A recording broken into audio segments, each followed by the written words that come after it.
Welcome to the Life Engineering Podcast. My name is Gabriela Embon, former chemical engineer, relationship coach, and author.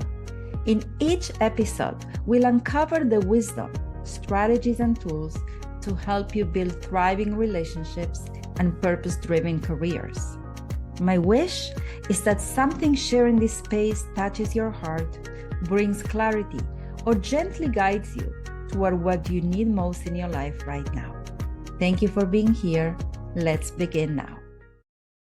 Welcome back to the Life Engineering Podcast, where we explore how to create a life of no regrets. I'm your host, Gabriela Embon, relationship expert and author of Becoming a Power Couple, 4 Pillars to Engineer a Legendary Marriage.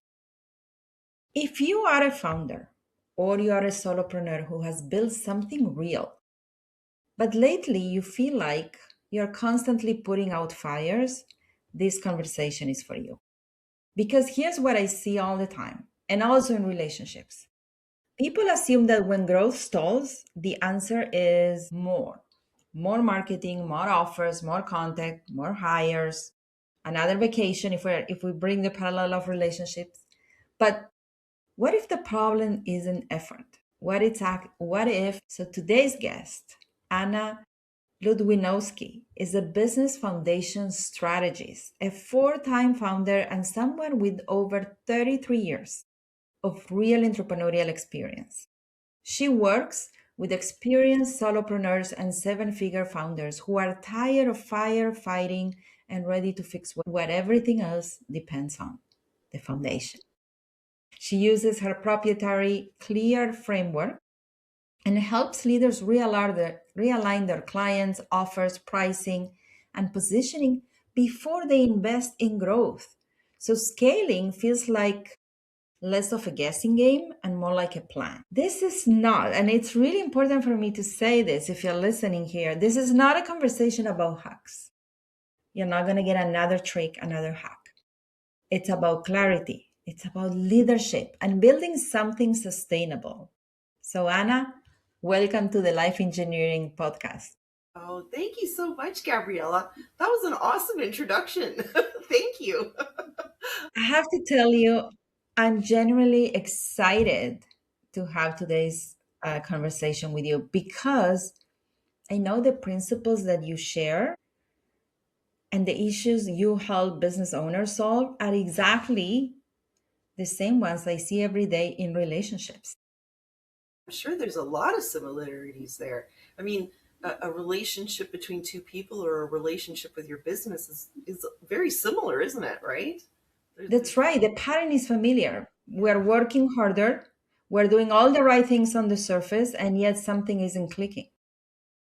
Yeah. Oh, there's tons of similarities there. You could probably write a whole book just on that. I think that's huge, and I don't know that people necessarily make that connection there, because you think of a business as this thing, that just kind of does its own thing, and we just go to it and do our thing there. But I mean, it's really much more integrated into ourselves, isn't it? That's right. I mean, when the same issues keep resurfacing, the problem usually isn't effort. Yeah. It's more the foundation. And I know this is your expertise. But before we dive into your expertise, I want to ask you a more personal question. Sure, bring it on. You have 33 years of experience. Yeah. You had several businesses. You're a mother of one. Yes, one son. How many Yeah. chickens? 8. 8.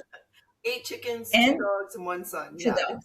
it's a combination. And I Yeah. know you like fishing because I saw your images on your Yes. website. What is it about your story that you want people to know before we get started into what you actually do today? That's a really good question. And I think the answer to that is actually what separates me from a lot of others in the, business coaching space, because I've lived it. I have walked it. I've talked it. I have the scrapes, scratches, scars to prove it. And I think that's the difference. And that's where it gives me, I call it an unfair advantage, although I think it's fair because I've earned it. But it's that unfair advantage that I can relate to my clients, and that my clients know that I've been there and I've done that, and I know exactly what they're saying. And it's not just doing lip service, it's actually saying, I've done that mistake. I just did that one not long ago. Yes. I know, I saw that post you posted. Did you? Oh gosh. And I think that's the difference. I don't to have all the answers. I'm a human being just like everybody else. And I'm still learning and still evolving and growing, right? We don't get to the end. It's like a marriage, right? You don't get to the end, oh, it's perfect now, everything's done. No, it's a constant evolution because we're human beings, we're evolving. Well, it's the same thing with your business. So I think that would be probably the biggest thing that I would say is I've done it over those 33 years. I'm pretty sure I've made every mistake at least a few times. I can't think of one I haven't made yet. So that gives me that connectivity with my clients, I believe. Yeah. Beautiful. Nothing like wisdom and lived experiences.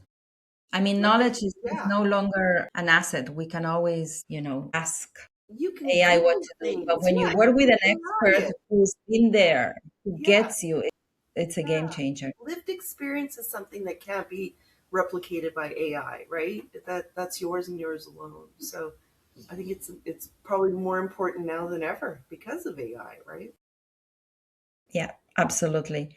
And I know you work with people who are capable, who are experienced, who are doing a lot. Mhm. What tells you that a business is not tired, but actually structurally misaligned? What are the signs? Yeah, well, I think probably the biggest sign is the burnout. I think that's what that level of frustration, and I see this all the time. And honestly, that's probably one of the biggest things I can see because I did that already. I couldn't work any harder. Every founder I've ever worked with or met, they can't work any harder. They are probably the most hardest working people you'll ever meet. But it just keeps feeling like they're hitting a brick wall, hitting that same brick wall every single day. And they can't do anything else. They're so frustrated and they're ready to throw in the towel. That's probably the biggest sign. When you get to that point, that means that structurally things are not aligned, right? It shouldn't be that hard. Business isn't easy, but you can make things a lot simpler. You could probably say the same about marriages, right? Marriage isn't easy, but when you've got those steps and structures and procedures, I know that's not a fancy word for that, but then it makes things simpler in the long run, right? So I hope that answered your question. Absolutely, you absolutely did. And I love this distinction between doing more or actually constantly doing more and repairing the foundation. It's not about doing more, it's not broken, but the No. foundation. No, and that's why I like to say that your business isn't broken. I mean, obviously, it has some level of success, right? And so it's not broken, but it's got cracks. It's got cracks in the foundation, and cracks can be fixed. It doesn't mean you have to tear down the whole thing and start from scratch. I mean, very rarely is that the case. More often than not, it's just those cracks in that foundation that just need to be addressed. And once that's solid, you can continue building the business, right? Yeah.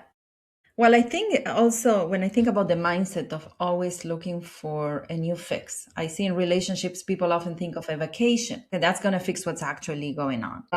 Oh, that's I great. Yeah. I think it's much easier for us to believe in something new than to actually go and deal with what we don't feel like dealing with. Oh, for sure, because that's hard. It's ugly, it's uncomfortable, it's the gross stuff that nobody wants to That deal we've been with. avoiding, right?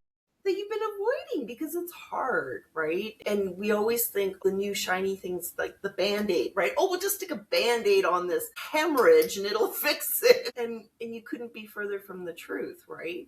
And that's what I see in business owners. Oh, I'll do this new marketing plan. Oh, I'll just get this new website. That'll fix everything. Or, I'll just fix my LinkedIn profile. That'll get everybody coming to me right away.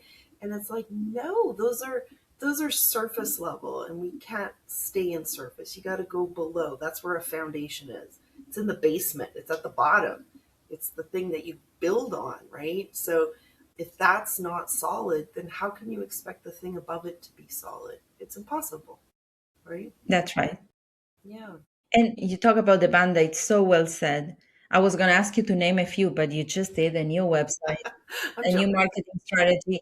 So you being an entrepreneur, so you probably done it all for 3 decades. Was there a moment in your own journey where you realized that pushing harder, like trying harder in relationships, pretty much, Yeah. is no longer the solution? Yeah, yeah, it absolutely is. When I owned my boutique fitness studio, I remember working from about 5 in the morning, say roughly, and I would get 4 hours of sleep. I'd go to bed at 1, and then I'd be up again at 5. So 4 hours of sleep. And I did that for probably about 2 or 3 months, probably. I can't remember exactly.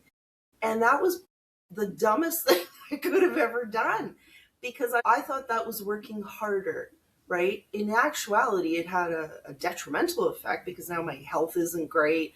You cannot sustain yourself on 4 hours of sleep. And that's when this little light bulb kind of went off. I'm like, is that saying you can't work harder, you have to work smarter? And that was a really pivotal moment for me because and it was actually my body saying, hello, you need a little more sleep. And imagine the quality of your work at that point. It's crappy, right? You don't get enough sleep. Your thoughts are all muddled. You're not really taking time to work better. That's not working smarter at all. It's actually worsening. So that's when I kind of stopped and said, okay, something has to change. So I would say that was a pretty pivotal moment. And that's not that long ago. I mean, that's probably about, 8 years ago or so. So, I mean, we have these aha moments throughout our journey in our lives, right? We don't wake up one day and, okay, now I'm an expert, I'm all done, I'm ready to help people, right? It's a constant evolution, right? So what changed after that? After I stopped working till 1 o'clock in the morning. No, honestly, at that point, I realized I had such an amazing team of staff around me and trainers and stuff like that. I wasn't leaning into them enough. And I know some people will think, oh, it's because you don't trust them or they're not the right. No, that's actually not it. As a founder, you get this thing in your head that those people rely on me so much. And we kind of take that a little too far, because I got to be so much, I don't know if better is the right word, but I got to make sure I'm doing everything 110% because they rely on me. But really, okay, you're a partnership. No I mean, yes, my name's on the company, but you're all really a partnership working towards a common goal. And I had to realize, look, I can't do it all myself. I have to lean into these other people, kind of like a marriage, right? I mean, no one partner is the whole thing. It's two people together working, and it's the same with a business.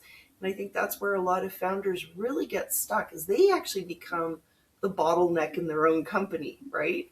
Because they think either I have to do it all or whatever. There's a bunch of different reasons. Very rarely is it because you don't have faith in your employees, which is what most people think. But that's not it. It's the pressure we put on ourselves.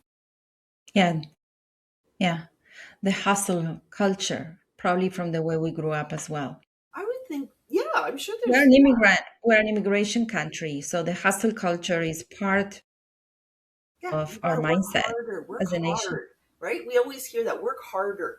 Well, how much harder can you work? What if instead of working harder, you just had a good foundation and a good structure in place so you didn't have to work harder?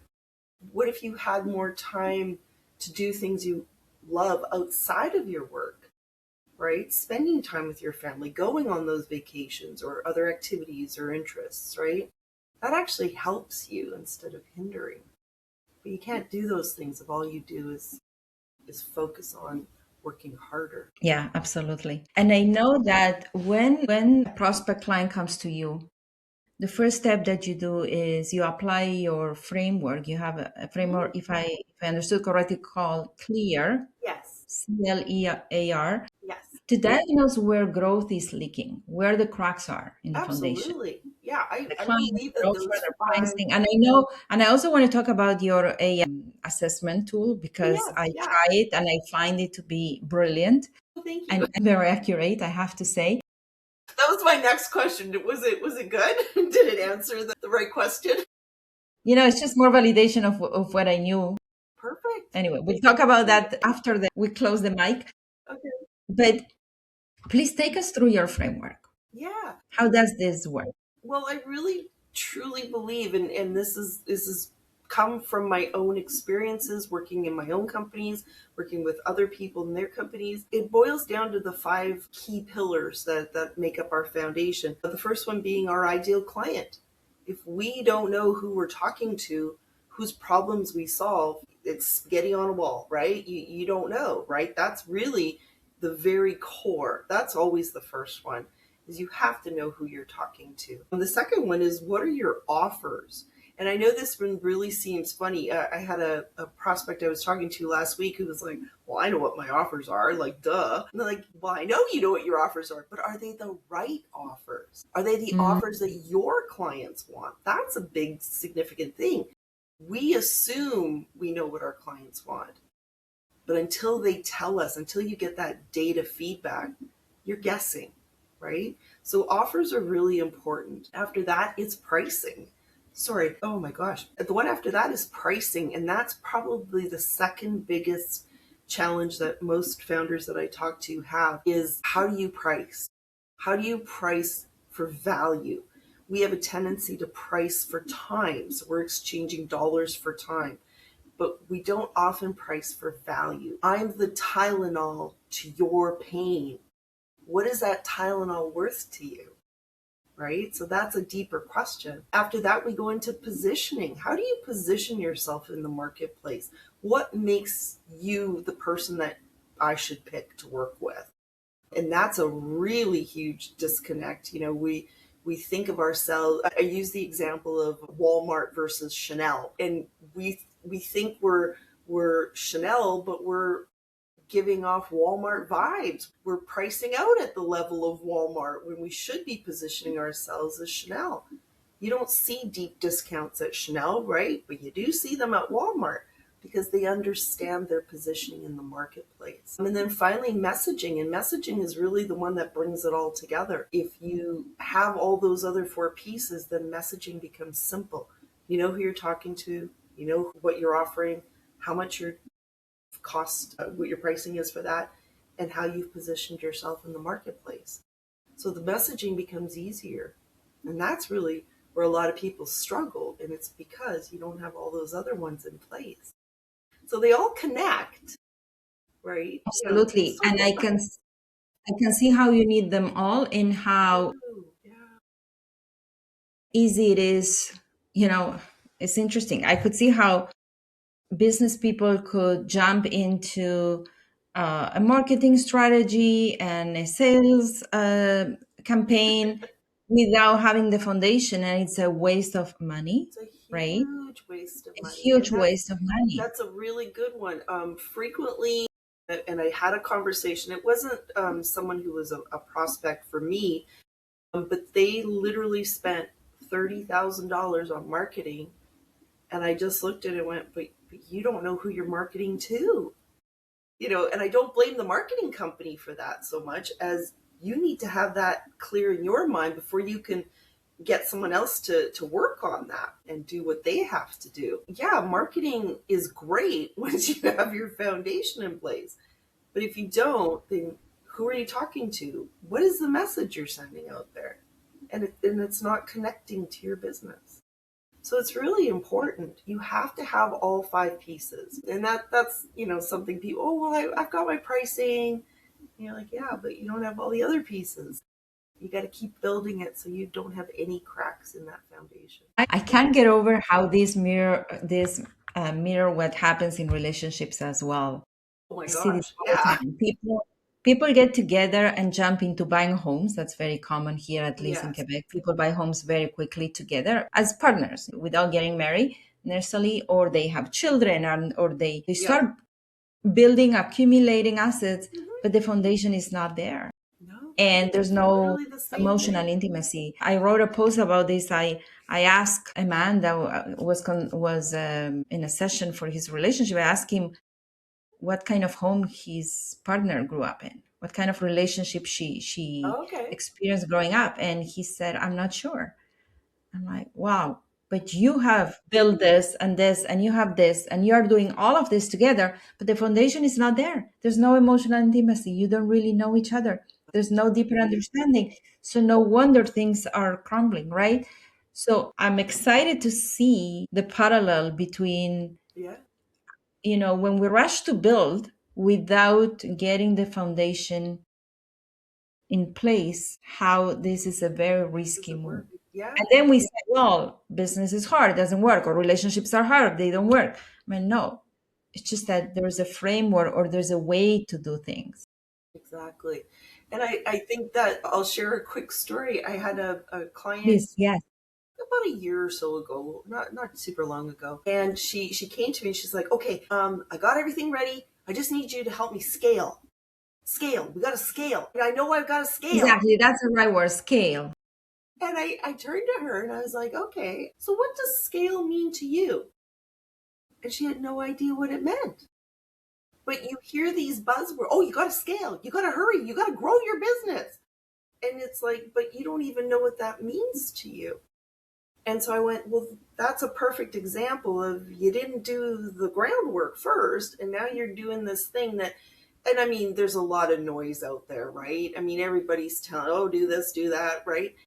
And that's great, but you can't do that until you've done this, right? And so it's kind of the same what you're saying, right? You can't be, buying houses and doing all this other crazy, wonderful, wild stuff if you haven't created that first part first, right? That comes after. So there's a lot of parallels there for sure. So here's another one. Here's another Okay, one. You're gonna okay, like this one. okay, Okay. Well, let's talk about two other parallels. I think we're gonna have fun with this because okay, it feels like we're playing. Okay. okay.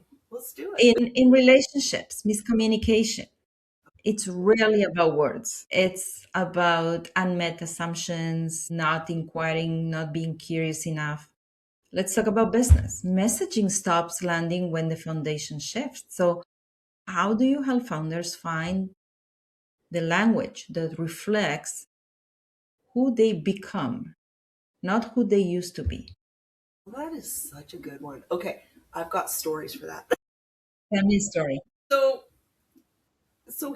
okay, I'll actually give you one story because we could probably talk about this all day long. I'll give you a quick story about me and what one of my employees said in my packaging company. And I had this vision for the year. Every January, I do this whole thing, plan out the year, themes, the whole thing, right? And she came to me and said, okay, so, like, what are we doing? And I said, oh, well, we're going to do this.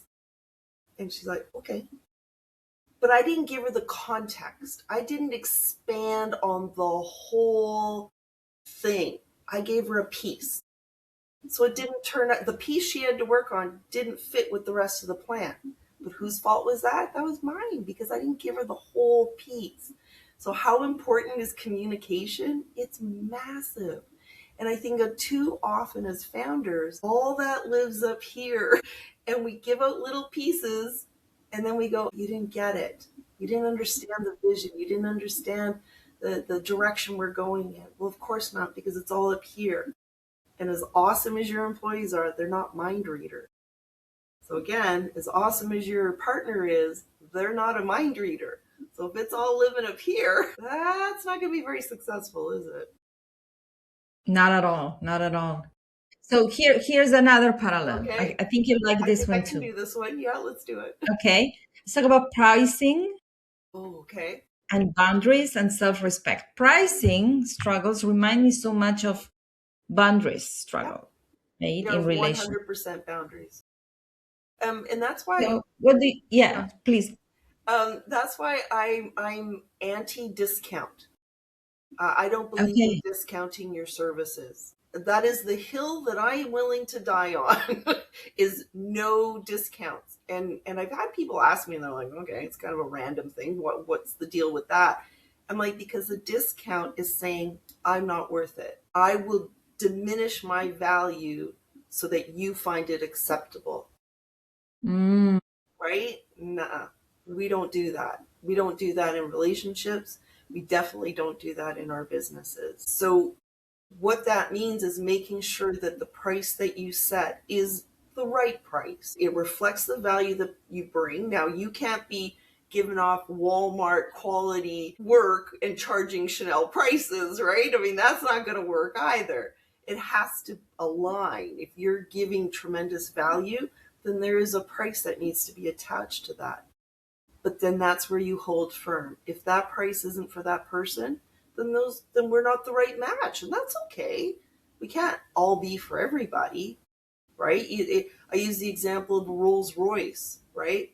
Those aren't for everybody because not everybody can afford one of those. But you don't walk into a Rolls Royce dealership and say, "Oh, I really want one of these, but could you give me like 50% off or like 90% off?" Yeah, that might be a better amount. Right? Of course not, because it's not for everyone, and that's okay. So yes, 100% boundaries and pricing. That was a good one. Yeah. That's a good one. Yeah. So here's another one. Okay. I always say that when you get married, there's an identity shift from being a man and a woman to being a husband and a wife. Now, foundational work often requires letting go of an old identity. What do your clients usually need to release about who they think they have to be in order to build something sustainable? My goodness. Okay, that's a really good one because I think it goes two different ways. So the first way that I see that going is oftentimes we lose our identity in this new relationship and the business becomes your identity. And that's not healthy either. And I've been there, I've done that, where when one business ended, I felt like a part of me died. I'm like, oh my gosh, now what do I do? And that was really hard to find out that no, that's just a piece of me. It's not all of me. And I do think a lot of founders do lose themselves in their businesses because of that huge attachment. This is something you created, right? There's a huge attachment and investment in that. But the other side, wow, this is a really in-depth question. I think the other side of that is there is a level of trust, but you have to trust in yourself that you've also made the right decisions, right? You have to give that other person or people the benefit of the doubt, if that makes sense. So I think I would probably word it that way. Trust that you've made the right choice. And that's probably the hardest because that's sometimes when betrayal can happen, isn't it? Right? You thought you made the right choice. That's a tricky one.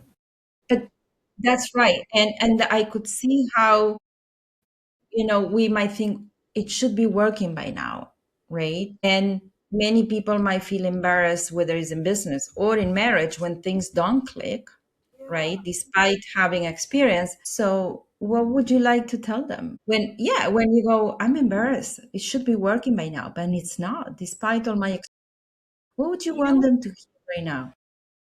have I have clients that I've worked with in the past who will not leave me a testimonial on LinkedIn. And that's fine, right? I mean, that is your choice, right?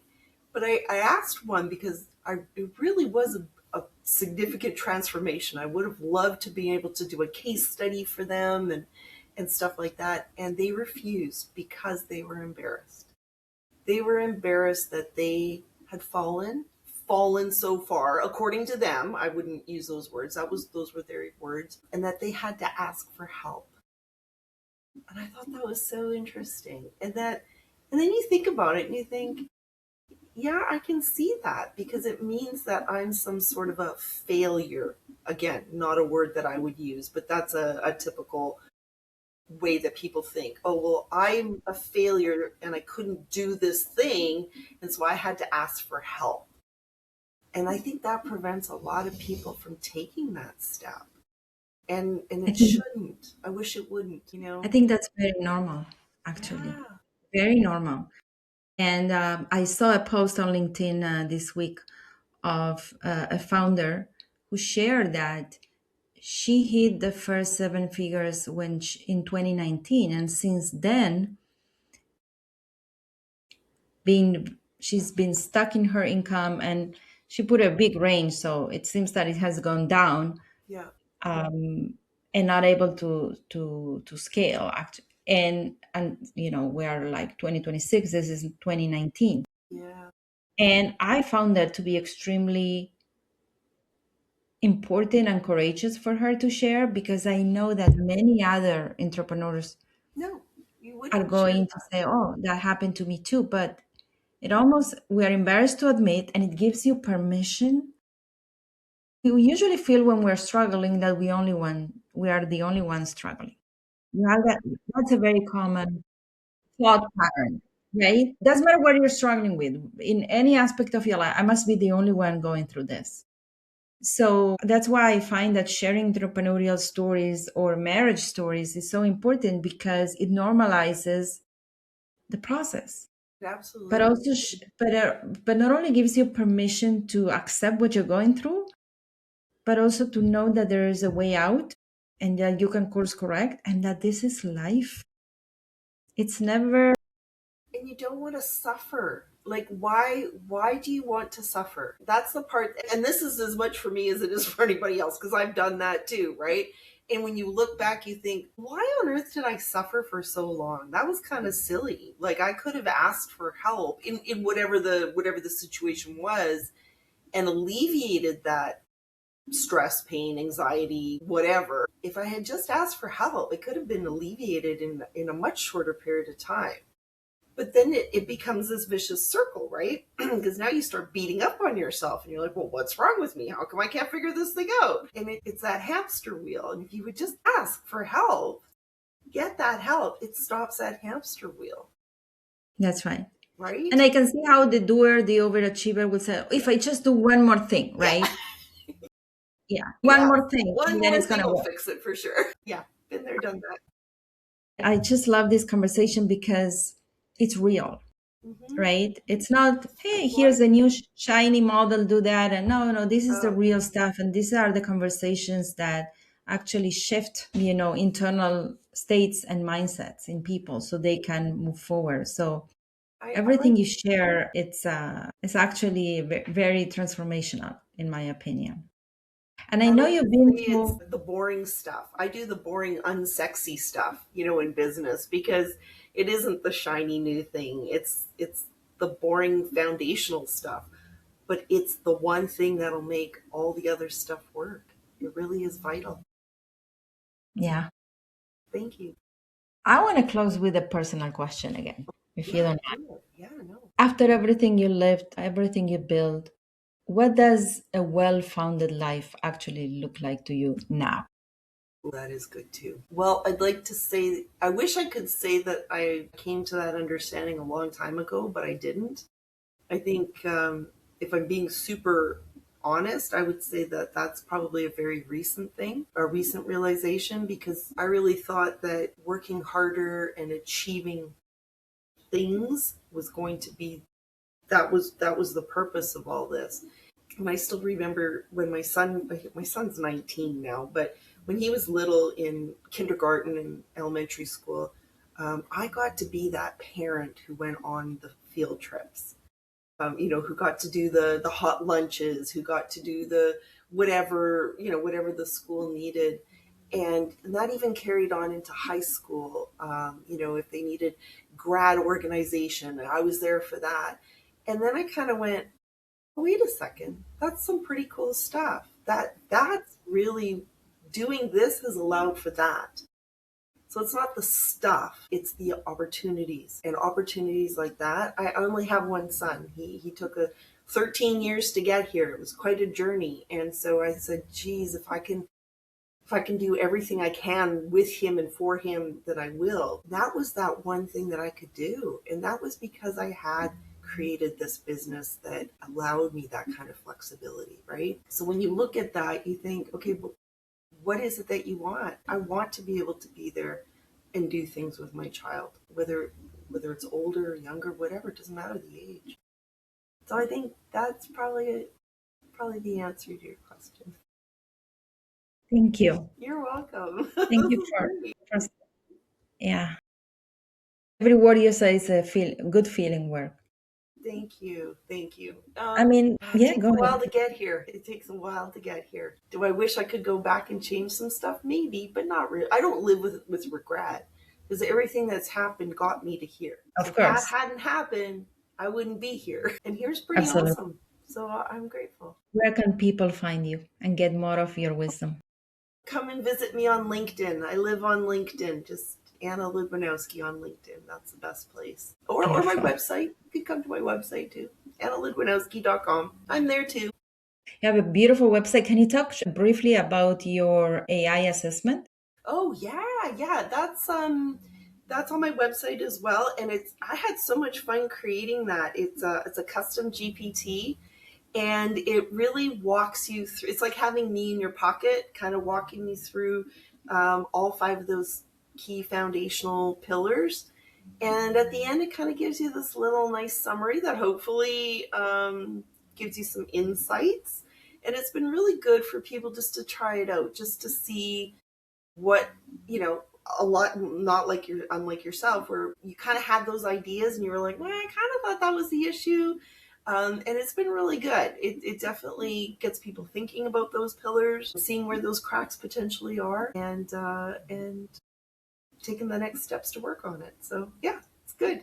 I love Thank you it. for creating that. I have to tell all the listeners that it's so worth it. I did it, and it was eye-opening, Okay. accurate in my opinion, and easy to do. It didn't take half an hour for Oh you to sit gosh, and no, it's like so five well structured. minutes. Yeah, it's pretty quick. And when I was reading the assessment, I'm like, oh, Okay. yes. So thank you, Good. thank you, thank you. You have to try this if you are a business owner. You have to try this. Excellent. It's incredible. Yeah, thank you. I'm glad. I appreciate the feedback. That's awesome. Anna, this conversation is such a powerful reminder that when things feel heavy, whether in business or in relationships, the answer usually is an escape. It's actually structure, clarity, and foundation. So Absolutely. thank you so much for 100%. sharing your wisdom. Thank you. Thank you so much for having me. I really enjoyed this. Always enjoyed chatting with you. It's such a pleasure. And to our listeners, if you're listening and realizing that you've been trying to fix surface symptoms instead of what everything rests on, the foundation, that awareness alone is a turning point. If you'd like to connect with Anna, learn more about her Foundation Fix workshop, you have a workshop coming up. I do. Or I explore know. working together, you can reach out to her. Anna, can you share more about the workshop briefly? Yeah, it's coming up on the 21st of January, and it takes my 5 steps and kind of condenses it into one nice 3 hour workshop where you actually hands on get to work on your stuff. So it's not just sitting there listening to me yak on for 3 hours, it's actually doing the work so that at the end of it, you've got something that you can build on. So yeah, pretty excited. I did it last fall and it was really good. So I'm excited to do it again. Wonderful, wonderful. Thank you, Anna. Thank you. All right, dear listeners, thank you for spending time together again. If you like this episode, please send it to somebody you love. Subscribe, don't forget to subscribe or leave a comment or a review. Until next time, stay grounded, stay intentional, and keep engineering a life and a business that truly supports you, a life of no regrets. Bye bye for now. Bye, everybody.